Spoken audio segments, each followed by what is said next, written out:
Hello, I'm Linda Cheng. I'm here to talk to you about how to prepare food for kids with food allergies. It's strange, but the number of kids with food allergies has increased 50% between 1997 and 2011. Now 15 million children are affected, which is 1 in 13 kids. Before we start talking about the main topic of cooking for kids with food allergies, you need to know some basic facts. Only 8 foods account for 90% of all reactions: milk, eggs, peanuts, tree nuts, soy, wheat, fish, and shellfish. You hear a lot about peanut and tree nut allergies in the news because they are the most deadly. They cause the most fatalities. Oftentimes, a very small amount can cause a severe reaction called anaphylaxis. If you see someone reacting to food with a breathing problem, or repeated vomiting, or lethargy, or unconsciousness, or multiple less severe symptoms such as rash, sneezing, or cough, you should inject them with an EpiPen if they carry one and call 911 right away. This is what an EpiPen looks like. It carries a life-saving drug called epinephrine. To use it, remove it from its case. Remove the safety cap. Do not touch this end.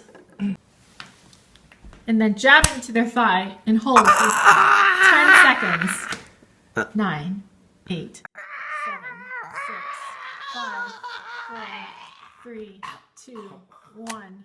Good. So, back to cooking. The most important thing for you to remember when cooking for people with food allergies is to avoid the allergen. So that means reading ingredient labels on packaging of stuff that you're going to include in your food. Look for the allergen in the ingredients list.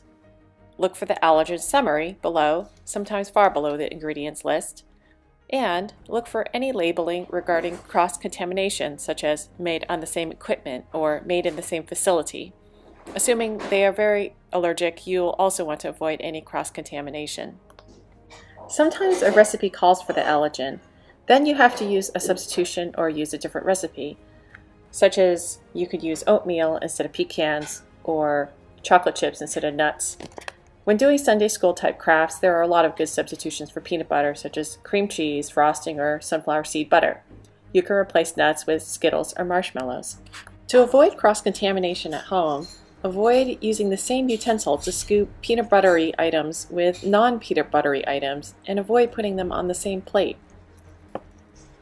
One of the most dangerous scenarios is when something is made that has nuts hidden in it that the child is normally used to eating, such as chili with peanut butter added, or a Rice Krispie treat made with peanut butter. One final thought I have is to consider the feelings of kids when preparing food for a group, because it is easy to feel left out when everyone is enjoying the treats except for you. And that's all. Thanks and happy cooking!